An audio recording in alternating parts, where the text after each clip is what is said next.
How are you? Oh, this isn't YouTube. I'm actually here in person. You can interact. How are you? Well, yes? Okay, good. After the gospel choir, you'd want to see more activity. So I'm going to spend a very short while talking to you a bit about where things are at. I've done a lot of events for Google all over the world, actually. I'm actually not a Googler. I run a digital agency called Mirum, which is a new agency created out of the J. Walter Thompson Corporation. We're 2,500 employees now across 20 plus countries with 40 offices around the world. But I spend a lot of my time doing things like this, speaking to a lot of very different brands and businesses about where things are at in terms of how to best connect your business to actual consumers. And I can tell you, doing this all over the world for B2B to B2C, for small businesses, for medium-sized businesses, or for large enterprises, I'm uniformly brought together by the same answer. I mean, if I really were to ask you, how do you really think you're doing in terms of connecting your business and your brand to customers, what would you say? So without the folks at Google knowing this, I'm sorry guys, I decided to change the name of my presentation. I'm going to make my presentation title more reflective of, I think, how most brands feel about that, which is this. So that'll be, oh, you're familiar with that, what that means. Okay, good. It stands for something, right? You know what it stands for? It stands for what the for? You thought it something else? You'll tell me at the break. Okay, four. There are these four massive movements that have fundamentally changed business forever, and they've mostly taken a lot of traction in the past couple of years. The thing about these four movements is that most brands and businesses have spent little to no time really focusing on it. Now, why did I come to this? Is because this idea of uncertainty. When I speak to businesses and I would say to you, like, really, how do you feel about how you're connecting to your customers? The answer I would mostly get is this: I feel like I'm in hell. The ways in which I used to market and communicate and connect to an audience has so fundamentally changed. I'm spending a lot more and getting a lot less. Sounds familiar, I'm sure, from your bosses. To this world of Google, this world that you inhabit because you're the practitioners of it, where most of your bosses, maybe people who run other departments, look at what you do and pat you on the head and go, oh, you're the digital people, right? And the reason they do this, frustratingly, because I'm like you, is because they don't understand how fundamental this has become to customers and buying and purchasing and all the things we know. And so your bosses, your competitors live in this place of hell. And I kept hearing this, I feel like we're in hell, I feel like we're in hell. And I was trying to frame it in my life, in my business, and when I felt like I was in that moment. And it came to me really quickly, actually.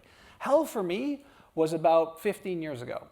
15 years ago, I would sit down with a lot of brands, medium-sized, mostly large, national, multinational brands, and I would talk to them about why they needed a website. Do you remember those days?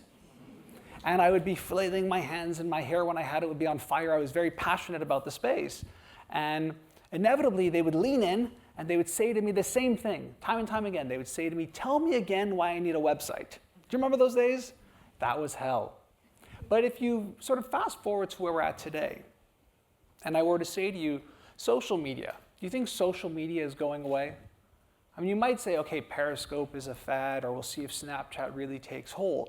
But fundamentally, people, individuals, customers connecting to one another with technology being the intermediary, do you think that that is going to go away? I mean, it sounds crazy to think that that would go away. Mobile, forget the things in your pocket, forget the glasses, but just the fact that we are going to be more and more untethered, connected, and you'll see a lot of that over the next couple of days through mobile technology. Do you think that that's going away?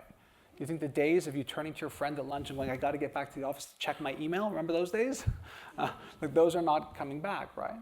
Analytics, the ability for you to be truly performance-based, to actually test things, multivariate, split A/B, to know in near real time how things are going to be, to set KPIs in advance, to figure out if you're hitting your own metrics that you've created. Do you think that that's, I mean, obviously that's only coming more and more.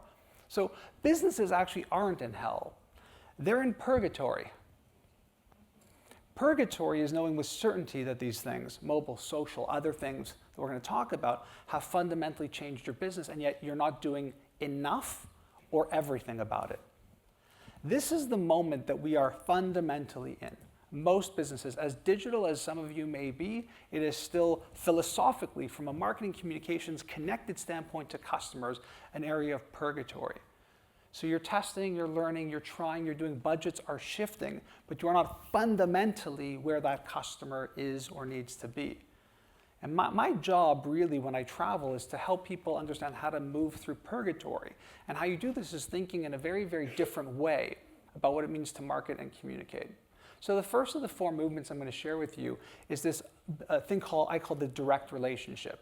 Now you might think, well, that's boring. We just traveled all the way here to Google to hear about direct relationships. We know that. We know as a brand and business we have to connect every single day in a better and more profound way to our customers, more so than our competitors, or they'll go away. I mean, it's basic. True.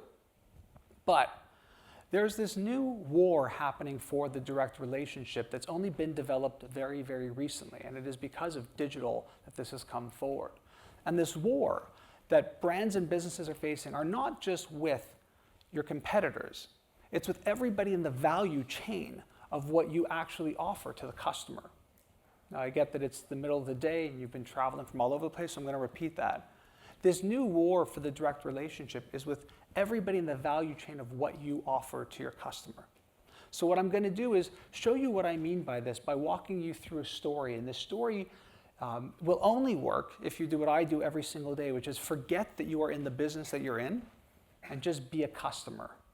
Be somebody who actually just consumes and goes out and buys lots of things or not that many things. So be a customer like me who one day went out and bought a pair of these. You're familiar with this brand, I know. Beats by Dre, right? I always say to people, if you're over the age of 16, you should not buy these headphones. I love it when I'm walking in the financial district and you see these guys in their 3-piece suits and they're wearing the neon yellow headphones. You know, like it looks completely ridiculous, but another story for another day. A truly fascinating brand. This brand was fascinating long before Apple acquired them for gajillions of dollars or whatever it was. It was fascinating because at the time that Beats by Dre came out, there was really 2 factions of headsets happening. There was this whole Bose quiet comfort world. Do you know the headphones I'm talking about? I always say these are the headphones that are typically relegated to rows 1 to 5 on British Airways. And then there was this other world of these white earbuds. Do you remember the white earbud movement? When you would get on the tube and you would see people, or subway or metro, and you'd see people with and you'd be like, hey, what's up? It's like you're part of a cult, and no one else knew. And that eventually, of course, they became very pervasive. And the industry reacted in very unique ways. We started seeing things like Sony doing headphones and earbuds for $19. We saw new brands come out like Skull Candy that were super reasonable. And yet, these guys came out and said, we're going to charge a really high premium, like into that Bose Quiet Comfort and Over range, but we're going to make it a mass product that everybody will want to buy and wear. Now, if you think about the marketing and communications engine that was underlying this brand, it was amazing to watch.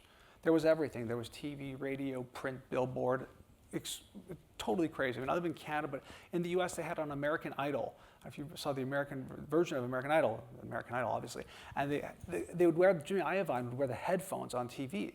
And it was very off-putting to see a guy on live TV, like as a judge, wearing, like, what, dude, you're like judging, what are you wearing headphones for? And it was obviously product placement. And you had athletes and celebrities and entertainers wearing them. Beats by Dre isn't like any brand in this room. You're all the same. You're doing the same thing in digital. Banner ads, email, social, the whole thing. And this brand, like your brand, is saying, like us on Facebook, follow us on Instagram, subscribe to our YouTube channel, right? You're all doing this sort of stuff, I presume.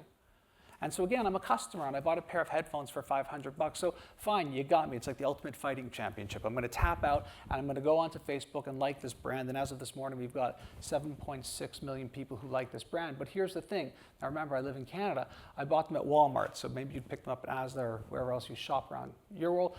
Massive retailer, Walmart. Not unlike other massive retailers, they're doing a ton of advertising. TV, print, radio, billboards, out of home, FSIs, on and on and on. In the digital landscape, same thing. They are pounding the pavement. Like us on Facebook, follow us on Twitter, on and on and on. So I'm just a customer and I just bought a pair of headphones. And I'm going to go over and like this brand on Facebook that has 32 million people who like it as of this morning. You're all on Facebook, I presume, right? How many of you have a Facebook profile? Everybody in the room? We'll ostracize the two that don't, okay? Shout out how many friends you have on Facebook. We'll put them in air quotes, friends. How many friends do you have on Facebook? Just shout out the number. None. Okay, Facebook doesn't work that way. You have to have friends. This is why you're not enjoying the experience, by the way. Now I get it. When you're like, Facebook sucks. No, you suck. You have no friends. It's not going to work. Shout out the numbers. How many friends do you have? 2,000. Others? 1,200. 3? I'm sorry. No, I'm just kidding. Wow, it's interesting to do this. Usually it's like 1,200. Next person's like, I have 2,000. Next person's like, I have 3,000. It's like, it's like the yodel, yodi, you're moving the floor. Okay, let's assume it's about 1,000 on average. I'm just sort of quickly scanning the audience for age, gender, that sort of thing. So let's say on average of 1,000. Who are these friends that you have, by the way? I always say to people, my friends on Facebook are the people that I typically went to high school with that I hope got fat and lost their hair. It's like, it's a lot of schadenfreude. You're there to really see how much better you're doing after high school from there. But it is actually somewhat true, right? It's the second degree of friendship, right? These are people who are, we have our family members that are there, but it is also primarily the people who we'd like to know it's your birthday and I'd like to celebrate that, but we're not really that close. And suddenly you have all these new sort of concentric circles based off of that second degree. And that's really what Facebook is about. So think about what just happened there, right? I'm a customer that bought a pair of headphones at Walmart.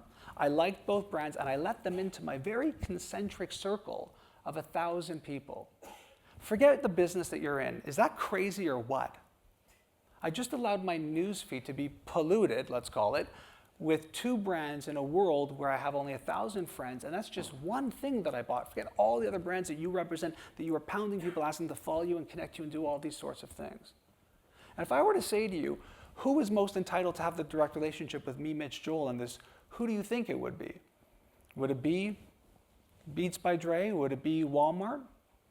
You might argue that it's like that 80s song, Bizarre Love Triangle. Remember that song?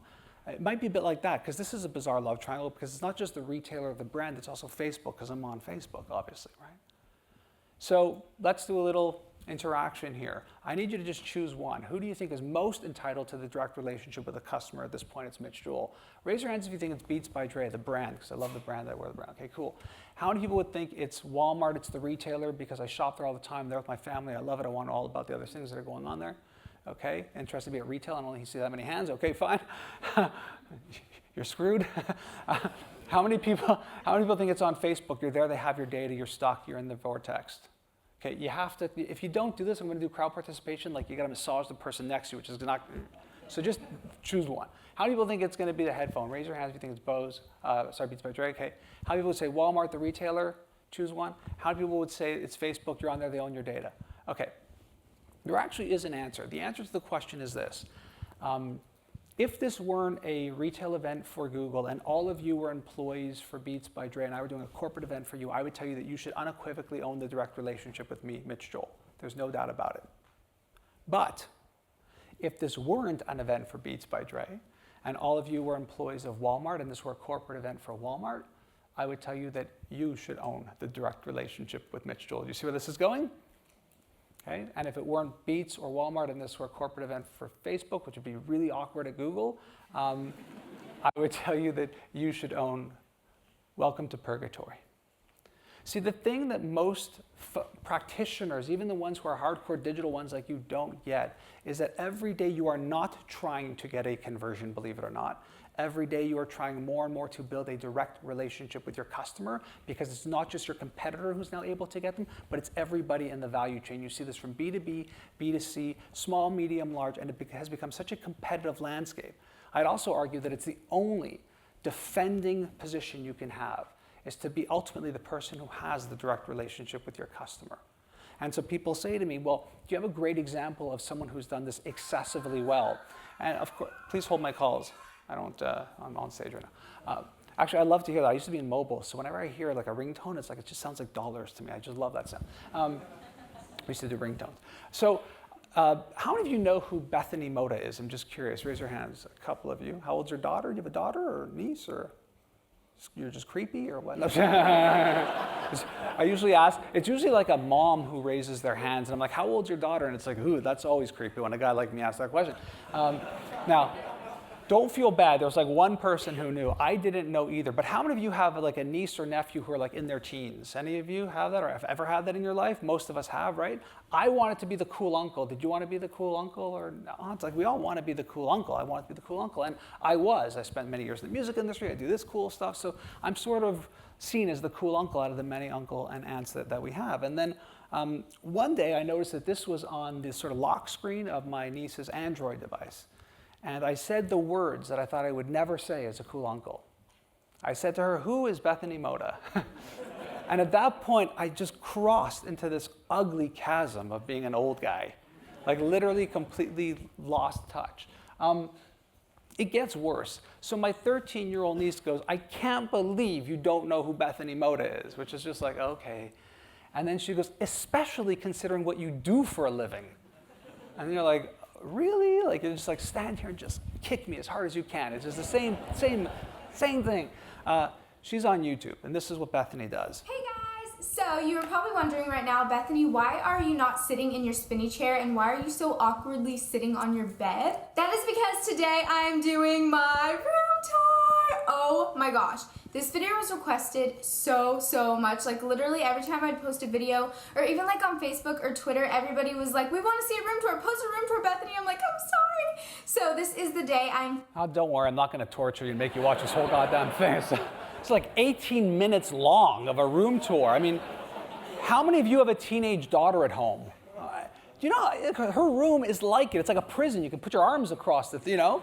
It's not like she has an ensuite or a walk-in closet. It's a teenage daughter's room. So Bethany is not unlike other teenage girls. Bethany goes through the local shopping mall with her friends, and she's all like, oh my God, use the jeans, and check out this lip gloss, and blah, blah, blah. And what they're doing is they're talking about their haul.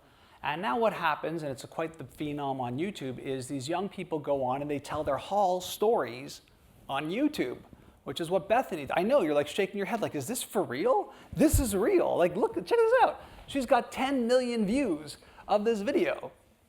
10 million views of this haul video, which is like 18 minutes long of her showing you her room. So listen, I'm a digital marketing guy. I'm like you people. I am one of you. So what do? I'm like, hey, she went viral. Every brand wants to go viral, right? And this is what your bosses probably knock on your door every day, or you get an email, hey, can we go viral with something? You're like, sure, let me go to the viral store. I've got it, it's right here. I've got it. How many do you want? Have you got, well, you know. So this is my life. It's what I deal with as a brand. So, but I'm a media guy. So what I do is I hop over to her channel and I'm like, what's going on here? Now, if you look, this is where things get awesomely interesting. Bethany Moda, top right, has 8.8 million subscribers. So this is huge. I used to publish traditional magazines before there was this thing called the internet. And what you would do as an advertiser in traditional publishing is you would go to your advertisers and you'd say to them, hey, you should advertise my magazine because I have a circulation of 40,000 copies, but wait, it gets better.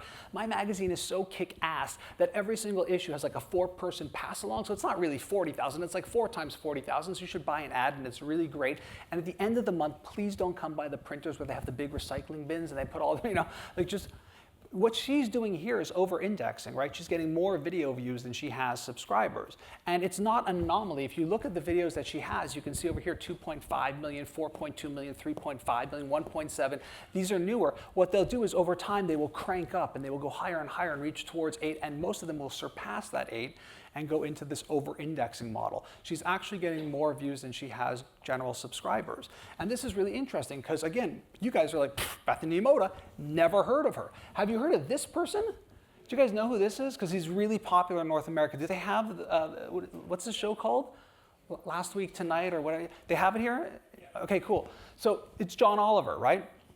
John Oliver became extremely famous in North America because he left The Daily Show with Jon Stewart, he left Comedy Central, and he joined HBO, and it became this massively popular show, and it's just runaway success. So I'm watching as John Oliver is gearing up for his launch. At the same time, this is when Bethany Moda comes into my world. And I'm following this with real interest because he's got billboards in Times Square in New York City. He's on all the morning shows. He's on the late shows. He's in the weeklies. He's in the tabloids and on and on and on. And his show debuts on a Sunday night. So I'm a media marketing nerd. What do I do the next morning? I hop over to the Hollywood Reporter. What does it say? Well, TV ratings. John Oliver's HBO series opens strong after another Game of Thrones record. Here's what's awesome. The new Sunday Talker nabs over 1 million viewers at 11 p.m. All of that mass media, all of that earned media, all of that owned media, and all of the major channels and major networks, David Letterman, Conan, et cetera, got him 1 million viewers. And then people are like, yeah, but as he got more popular, he got really good on YouTube and really good on Twitter, and he started building his social thing. He did. And so I went back at the end of the first season to see what happened, and this is what happened. At the end of the first season, he had 796,000 viewers in his finale after all of that. Bethany Moda has 8.8 million subscribers. John Oliver's got under 1 million. He actually wasn't doing well at the end compared to his opening. Now, you might be sitting here going, you can't compare Bethany Moda to John Oliver. I'm not trying to do that. What I'm trying to do is bring you into this world of the power of a direct relationship. You see that when you own a direct relationship and when you know your audience so intuitively and you create content that's so relevant for them and connects them so powerfully, they move with you in a powerful way. I'm also showing you this because I don't care what niche you sell to, there is a mass audience in your niche. And that's really what companies like Google and the web, the greater web, have really shown us as brands. I've got 70,000+ people who follow me on Twitter, yeehaw, which is a lot, I think, for a digital marketing guy. But I have peers of mine who have over 1 million followers, which to me is also, they're not even at mass. And so there's this world now where what we're seeing is, as a business, to target a certain audience, they're not even niche anymore, that every audience through this connected technology is now a mass. And what's amazing about this is the engine works really well. Like when Bethany hops over to Instagram, she's got, 4.7 million followers. You can see that in the middle. But here's where it gets really cool, and this is really relevant to retailers, is you can, as a business, also leverage the power of this, the power of even YouTube. See, what most brands fail at is they call up the people at Google and they're like, hey, let's do some pre-rolls and post-rolls on YouTube, and they don't even know what TrueView is, and they're skipping after your crappy commercial because they're putting your commercial on YouTube. Why are you doing that? But forget that, with another story. They're not understanding that there's something happened in digital in these networks. And what happened is digital is, yes, you as a business can sell into an audience. You can do that. That's very traditional thinking. But what the best brands do is they actually figure out who that audience is and try and become a part of that community. So they're not just trying to sell into a YouTube channel, they're trying to become a part of that channel through content creation, direct relationships, et cetera, et cetera. And so Bethany did this in such a powerful way that there's a brand called Aeropostale. Do you have that here in the UK? Or in Ireland, anywhere in Europe? No? This is a massive sort of fashion chain in North America, Aeropostale. And what they did is they called Bethany Moda and said, hey, Bethany, do you want to do a clothing line? And she was like, oh my God, I totally, or whatever she thought, I don't know, can't even understand her half the time, but she said something like that. And so she's got, I'm sure, and so she has this clothing line. So I have a very close friend who runs Diesel Clothing. And I said to her, when you do these celebrity type things, do they work out? She's like, 98% of the time they completely fall flat. They take 2 years to come together, they never work. Bethany's first clothing line came out in last summer. It did so well that it sold out, and they did summer clothing line 2, like right away, to just sort of keep it going. It's been going like this nonstop. And so when you say like you've never heard of Bethany Moda, right, she doesn't want you to hear about them. You're like older creepy people to her. She's speaking directly to 13 and 17-year-old girls. And I'm not saying to you that you need to all become Bethany Moda, but I'm kind of saying to you, you need to be Bethany Moda for what you do, right? Like you need to become the Bethany Moda of what you do, because the other thing that happens with this world now is that it does flip. And so what happens is you may say, like, you don't know who she is, but she was on the cover of 17 magazine, which again is very, very big in North America. You may recognize her because she was on a recent cover of Fast Company. They have Dancing with the Stars in the States, in the US, so she was one of the dancers. Here's a really interesting little tidbit about her being on Dancing with the Stars. They started having her on, and the ratings have been going down on this show. It's not like it's kicking ass anymore. It's been sort of a steady decline like American Idol and other shows like that. And they started just shifting the position of when she appears on the show, and they realized that the ratings would go up the later they had her in the show. They wound up having her dance always last. You know why? She was the one driving the audience because of her YouTube network and her YouTube channel. So that's really amazing to sort of think of. And then a couple of months ago, they had this big controversy in North America because Barack Obama took time out of his very busy schedule to sit down with a bunch of YouTubers and do an interview. She was one of the 4 that sort of quite famously did this interview. So the ability to have this direct relationship is a really profound thing. And I say this to you because a lot of you in the room are very much performance-based because of what you do on the e-commerce side. But you have to understand that people don't just wake up and go, I'm buying a bike. There's an experience of, what Avinash Kaushik, who's the digital marketing evangelist here at Google, will talk about the see, think, do, care models and how the different phase of where someone is in that purchase. And just because you handle the e-commerce or you're on the digital side, it doesn't mean that you don't have to be explicitly involved in making sure that wherever the customer is in that component of it, that they're able to get value out of it. And this is where brands so much there's so much struggle with most businesses in this side. So you have the direct relationship, then you have what I call sex with data. I'm doing you a favor with sex with data. You know I call it sex with data? If I just call this analytics, you'd be like, oh, I'm going to talk about, I'm going to just go to sleep for a little bit. But if I call it sex with data, you're going to be like, whoa, what's he going to talk about? So I'm doing you a favor because you can now go back to your office and say, I'm going to call this sex with data, and your boss is going to be like, what are you talking about? And suddenly they'll give you more money for all this stuff that you know is going to make them more money, right? That's how it's going to work. Not at all. Here's what's happening on the information and data side. We have been brought up in a world that has been primarily driven by very linear data points. That's the left-hand side of the screen, rather. Linear is, you captured my email address. You have none of them that haven't taken action. You only have email addresses of people who've converted, correct, everybody? You wish. And so you have these data points, and they're very linear. I gave you my email address. You sent me an email. I clicked on something. Did I see it? Did I read it? Did I buy whatever it might be? It's a linear transaction. Very traditional, right? I drove by and saw a billboard on the highway. Did I act on it? No, it's a very linear interaction. What's happened in the past 5 years is this right-hand side. And we've suddenly created this world of what I call circular data and information. What's interesting about the right-hand side is that this isn't really information you can collect. It's not really information you can manipulate. It's not really information you can even house all that well. The circular information is the stuff that all of us are creating every single day and uploading onto the internet. It could be on a Google+, it could be in Google Maps, it could be even in Gmail, it could be in Facebook, Twitter, it could be any of the socials, it could be LinkedIn. All of us are creating this digital footprint, and what this digital footprint is actually doing is creating a higher level of information that transcends demographics and psychographics. And this, by the way, is the splinter, it's the thorn in the side of most of your bosses.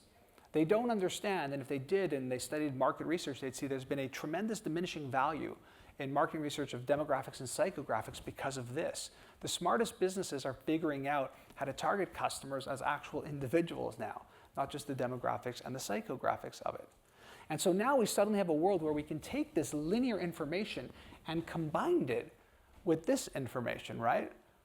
But that sounds scary. And if we say that we're going to do that, suddenly it looks like, oh man, we're going to get weirded out by this really strange marketing guy on stage. And it's not the case. I've spent 20 plus years in this industry. I'm the former chairman of the board of directors of the Canadian Marketing Association. I take privacy very, very seriously.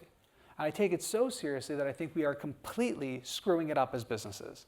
Because what we've done, very unfortunately, we have a lot of work to do in the next couple years, is untangle the mess we've created between privacy and personalization. See, personalization and privacy should have a chasm between them. And for some reason, I think mostly because we're bad marketers and stupid, we've really botched it up. And what I'm trying to get businesses and smart marketers like you to do is figure out a way to untangle these wires so that your customers really understand the difference between privacy and personalization. Privacy is in the lockbox, it's not to be touched. Personalization is my ability to know the things you're doing to create more value for you, okay? So why is it called sex with data? Because up until this point, we've just been fooling around with this information. We have this linear stuff, we've got the social stuff, we're running campaigns, and we're doing things. The smartest businesses now are well beyond the sort of feeling up and making out stages. They're getting into it. They're having sex with data. They literally are connecting all of those pieces to create more relevant opportunities for their customers. So an example of sex with data. You've all heard of this small little company called Amazon, correct? How many of you have heard of the Price Check app? Just raise your hands, I'm curious. Okay, cool, let me quickly walk you through this. Here's how Price Check works. Walking in downtown, I see there's a Best Buy, a very popular chain in North America. I go in because I'm dying for the Nikon Coolpix L24. I see the camera there. So I take out my smartphone, I open my Price Check app from Amazon, I can take a picture of it, I can scan the barcode, I can say what it is, or I can finger type in what it is. This will spit back to me how much this is at Amazon. Do you think Best Buy likes this app? It's called showrooming, right? We're all really familiar with showrooming, now available on your watch. So this is pretty interesting. How have you ever bought something on Amazon? Raise your hands, be honest, right? All of us have. How many of you now hearing about Price Check are like, what? I would never buy from Amazon again. They are disgusting animals. Raise your hands if you're in that part. A couple of the Google employees are doing that. Okay, so how many of you are like, holy crap, I never knew about this. I'm downloading the app right now, right? You just had sex with data. How does it feel? It feels a bit like an orgy, like this, but anyway, you just had sex with data. You literally did. It's unbelievable, because if you actually believe that I can't believe the app, think of what Amazon knows. Amazon now knows where you physically are in a store. They know how you're physically going through a store. They know what products you're physically looking at. Let's have an orgy with data. They know exactly who's having it in what store, what part of the world, where. They can see price variances. They can see product SKUs. They can see when a product has more interest or less interest. These guys probably have more information than your retail associations have about the retail landscape now. But all of you were like, hell yeah, bring it on. Why? Because what's happening is you're saying, I'm getting more value than the information that I'm leaving them. Amazon already knows everything about you, we could argue. So maybe put that to the side. But it's the fact that when the information is used to provide a higher level of value for you, you're all in. Every Father's Day, my wife will say to me, you're impossible to shop for. And she's right. But every single day on Amazon, I get this little newsletter with like 15 things in there I want to buy. What the hell's going on, right? They're not breaching my privacy. They're providing a higher level of experience by knowing and understanding me. And that really is sex with data. It's consensual. And that's the part that most businesses fundamentally don't understand. And the smarter businesses that are being created today, businesses like Gilt, and I'm sure you have brands like this in your part of the world, you can't even buy from Gilt. You join. And when you join Gilt, they connect you. They connect through your social channels and your networks, and they try and figure out who you're about, what you're like, the types of things you're interested in. So you have the ability to create direct relationships in a very different way. You have the ability to connect these points, having sex with data, which is movement number 2. And movement number 3 is the ability to create utility. And I love utility. Utility is probably the biggest opportunity space for any marketer in the world today. What is utility? Well, there's a reason why physical spaces are where they are, right? If you have a physical store attached to your brand, it's there because that's where foot traffic is. Why did Google open the office here? Because it attracts a certain type of talent, and that's the type of talent that's going to come here. My office is in Old Montreal. It's in a very sort of cool, hip area. I'd love to have it near the airport where it's really cheap. But the truth is I can't attract talent all the way over there. So I have to have it where I have it. There's a new real estate in town, and that real estate is this. It's the home screen of all of these screens and devices that you have in front of you right now. And as a brand and business, that's what you're trying to figure out. How do I get my brand to be so relevant that it actually sits on the home screen of people's devices? And that's where the big digital gulp comes in, because you realize it sounds impossible. The data would say things like 25% of these apps get downloaded, used once, and never again. You've heard this? There was one piece of data I saw when I was researching Control-Alt-Delete that was 17% of mobile apps, branded apps, get downloaded and never opened. How pathetic are you? And then I realized something. The data is wrong. They're talking about apps that suck, right? You use apps every day, don't you? What type of apps do you use? Use apps that provide value. Use apps that really are a utility to your life. And so the question then is, can a retailer, can a brand create apps that aren't just about, this is where we're located, this is what's on sale, this is how you can contact me, me, me, me, me. Can I create something for you, the customer? So I travel a ton. I do about 150,000 miles a year up there. And when I travel, and when I go to different cities, it could be places like this. I don't know about you, I like to know where a clean bathroom is. Wouldn't you like to know that? There's an app for that, of course. The app is called Sit or Squat, and this is it. Here's how you're laughing. You're going to be downloading it in 4 seconds, trust me. So here's the way the app works. Wherever you are, it's a wiki platform, so anybody can add to it. You can rate bathrooms 1 to 5 stars. You can add a bathroom. You can ask for a bathroom to be removed. You can comment on a bathroom. It'll tell you which bathrooms are handicap accessible. It will tell you which bathrooms have changing tables if you have small kids. All brought to you by the good people of Charmin, Procter & Gamble, the toilet paper company. You've been in these meetings with your agencies where it's been like, oh no, let's do a QR code. Let's do an app with like a game. Let's say, somebody with a brain said, you know what? Let's actually create something people would want to use for parents, for travelers. And they have this app. They're created a tool. It's a utility. It's one that actually stays in my travel folder on the primary screen.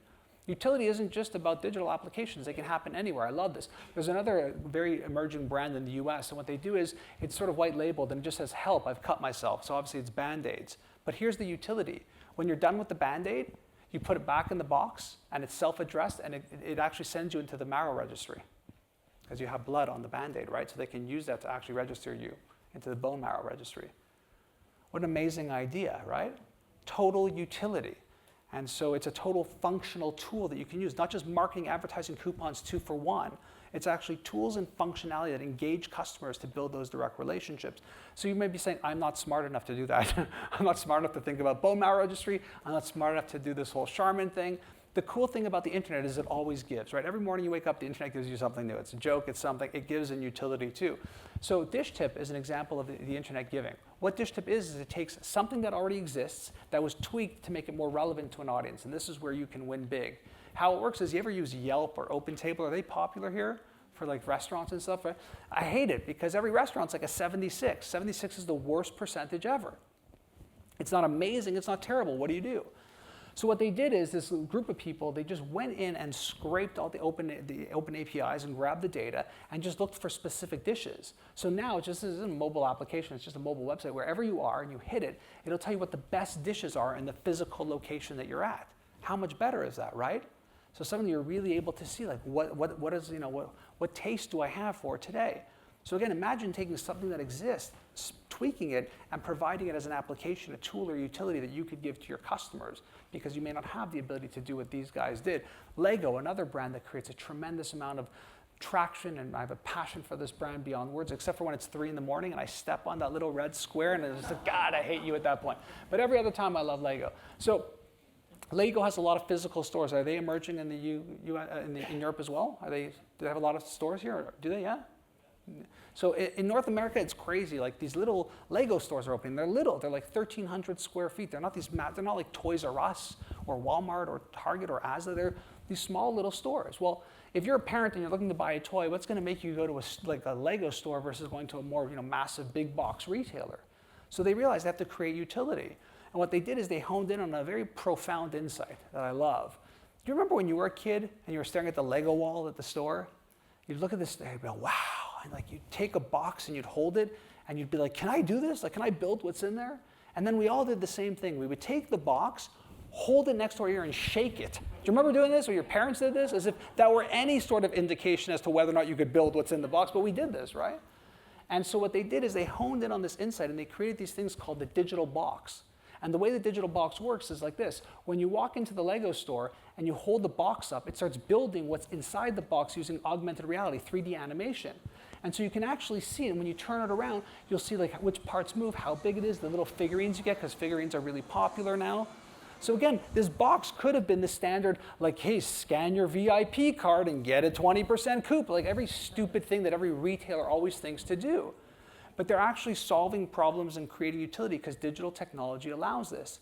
What I'm trying to get you to understand is you don't always have to just advertise to your customers. That if you actually want to build this direct relationship, if you actually want to leverage sex with data, you have to provide them with tools. Tools that actually make them more loyal to you, not because it's about you, but because it's about them. Which leads me to the last movement that I want to share with you, which is probably the most important one. It's something I call the one-screen world. You might be like, one screen?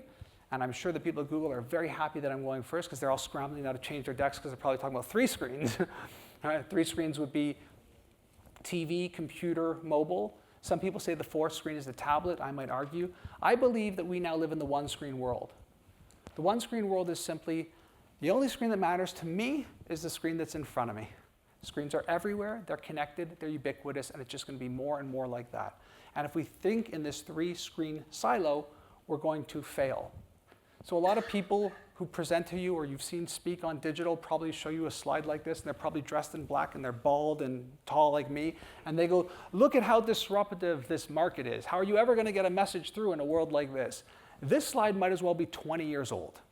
I have a 20-year-old niece, actually, another niece, and when she was 16, she would come home from high school and she would put her knapsack down and she would take out her laptop, she'd sit in the sofa, open up the laptop, turn on the TV. She had her earbuds for her iPod, and she also had a BlackBerry. It's like she's running NORAD. She had a whole system going there. And now she comes home like 3-4 years later, she takes out her tablet, and that's it. She basically has complete control of the other screens, that screen, and the content that primarily she couldn't get on these other screens 4 years ago, she can almost basically access now live on that screen. I used to be in this mobile content space. I wasn't joking when I talked about the ringtones and money. I was doing mobile content 20 years ago. And this is before we had mobile browsers. But the CEO at the time said, like, these devices are going to become the remote controls for our lives. Just wait and see. Was he right? No, he was wrong. Sorry, trick question. He was wrong. I'll tell you why he's wrong. These devices became the remote controls that allow us to control the world. Don't believe me? Who needs a car? I'll get you an Uber. Who needs a plane? I can get you that too. What do you need? I can get that delivered right now here. I can have people do things for you for a $5. If you don't believe me, go check out Fiverr.com. It's unbelievable when you think about really what has happened. The only screen that matters is the screen that's in front of you. Think about it this way, right? Some guy came down from the mountains with tablets, and he gave them to us as a people. This has only happened like twice in the history of the world. We had Moses, a slight time gap, and then Steve Jobs. It's unbelievable when you think, all right? But you know, look, these devices, how many of you have a tablet? It doesn't matter whether it's Apple, Android. You all have these types of devices, right? You have one. Where do you keep the instruction manual for your device? Where's that? Right, you don't, right? Because there isn't one, idiot, right? That's what you're saying. Mitch, you're an idiot. There isn't one. There's not, right? You hit the button and on it goes. This is the thing that most brands and businesses and your bosses probably don't understand. We have hit a major inflection point in the one-screen world, a place where technology has removed technology from technology. I'm going to repeat that. We've come to the place where technology has removed technology from technology. These things are intuitive, simple, easy to use, and they're constantly connected. It is transformative, and nobody spends time thinking about that for 2 seconds, and you have to as a brand. My mother turned 75, and we bought her a tablet, actually a Nexus one, you'll be happy to hear. And I said to her, Mom, if you can't figure this out, we're going to have to put you down. Listen, I've seen cats on YouTube swipe and find pictures that they like. She's a human being. She should be able to just intuitively figure out where it goes, right? And it's true, right? Like technology really has removed technology from technology. We are coming to the point where we almost can't tell that something is technology or that it's not. I thought I'd take a break and show you a picture of the cutest human being ever created, which isn't true because 4 years ago I had the second cutest human being ever created, which isn't true because 16 months ago I had the third cutest human being ever created. This is actually a picture of my son. He's grown up a lot since this one for sure. He's now 7, but I took this picture when he was 1.5 years old. Now don't panic, he doesn't always wear a helmet. He's wearing a helmet, I don't know if you can see this, but in the app, he was playing motocross app, and he realized that the guy has a red helmet, and he has a red helmet when he bikes, so he thought he would wear it. He's a genius, I know what you're saying. So I'm working from home one day, and my wife says, come to the den, it's my first child, I want you to see what your son's doing. And I'm like, oh, okay, and I go to the den, and just as I'm walking to the den, I stop shy, and I'm like, wait a second. If this were good news, it would have been come and see what our son is doing. It was come and see what your son is doing. It's not good news. So I walk into the den, and my son is standing there. He's 1.5 years old. He's standing in front of my big screen TV, and he's going like this on the screen. Now he's 1.5, so very limited vocabulary. He looks back and he sees me, and he goes, "Dada, broken." And I thought it's, we've heard stories like this. I know we have. But when he did that, I realized, wow, he's going to really go to school in a very different environment than I went to school. He's going to work. Can you imagine when he enters the workforce, what the work environment is going to look like? And the truth is, now that he's 7 and he's going to grade 2, his school does look very different from my school. But I'll tell you something more dramatic. You're all going to work in that environment, in this new environment that is completely different. I mean, just think about the functionality of things we have like voicemail and stuff, which is completely archaic so quickly. And if I said to you something like, how quickly is this happening? You may be saying, well, it's sort of happening now. I would argue that we live in this one-screen world. I used to think that my mobile device was like my secondary device. When I get to my office or desk, I've got my laptop where I can do my heavy writing and my PowerPoint presentations and stuff like that. And it turns out that the world changed this year. Was it last year now? It was last year.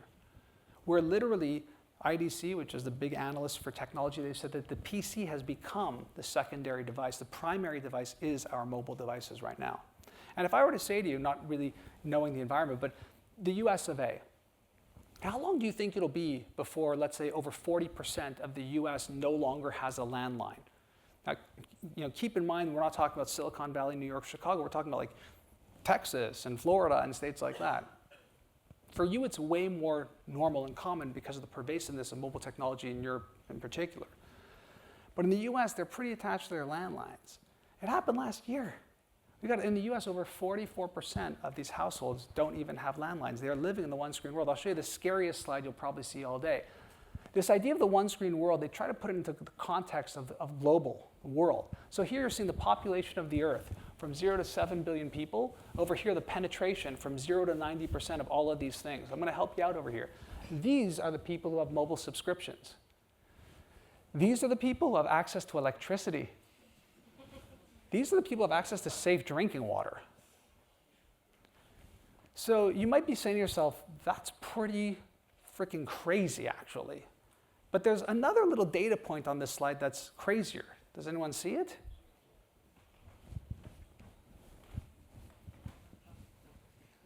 That was 3 years ago. This technology, removing technology from technology, this world where we have consumers who are fundamentally untethered and hyper-connected. Walk into your physical shopping environments the next time you can and watch and see two people shopping together. Remember this tall, bald head? And this question that I'm going to ask you, how many people are shopping? Trick question, it's 2, right? It's not 2. It's probably on average about 3,000 because they're connected. They're using their devices, they're chatting, they might even just be texting privately, it doesn't matter. They're having communications. I'm watching you guys, you're sending messages. When you text your spouse and you say, wow, I'm watching the greatest speaker I've ever spoken in my life, and thank you, it's very touching. It's as real as when you turn to the person next to you and say, he's quite good, isn't he? Right? I mean, it's become very, people think that there's a separation between digital and physical, and there's not. That it has become this one screen world that is very, very different. Why I'm telling you this is because I want you to understand that you have an entirely new brand narrative to tell as a business. Whether you're pure play digital, omni-channel, traditional, trying to be more digital, you all have this ability. You have an ability to not just scream at people with ads and try and pummel them with rebates and 2-for-1 coupons. You have a newfound ability to build this direct relationship in a profound way. You have an ability to leverage data and information to make the things that you're doing that much more viable and reasonable and personable for people while protecting their privacy in a very, very serious manner. You have the ability to create utility, tools and applications and things that they would use, whether it's in-store, out-store, whatever it might be, but just to make them better at what it is that they do. You have the ability to embrace this idea of the one-screen world. And what it is, it's a playbook that allows you to go back to your bosses, it allows you to go back to the brands that you represent, it allows you to speak to your customers with a very, very different way. Now, you know this because most of you, as I'm led to understand, are the practitioners. You're the people who are in the weeds doing this stuff. So you're already pretty awesome. I mean, you already sort of intuitively know that there's money and gold in here that we're not yet mining. But your actual role is to take this new narrative, these 4 movements, and bring them back and ingrain them in the culture of your organization and convince the top down and the bottom up that they just need to be here because it's the only place that's left. And it's the reality of what it is. So my second book is called Control Delete. The subtitle is Reboot Your Business, Reboot Your Life, Your Future Depends on It. And I started doing interviews for the book. The trade paperback just came out. The book came out about 1.5 years ago. And people were saying to me, like, that's a pretty intimidating subtitle, pretty scary. And I was really taken aback by it because I didn't write it in that tone. I wrote it from the tone of this. Whatever business you're in, whichever brands you represent, there's never been a more fascinating or interesting time to be a marketing professional in this industry. You really are building the foundation and architecture of what customers want in terms of engaging with their customers. I love this space, and I think if you're going to spend 2 days here at Google, you do too. And I'm hoping that you'll take this information back and reboot not only how you do things, but maybe how your brand does to better connect with customers and make those relationships more memorable. Thanks for your time.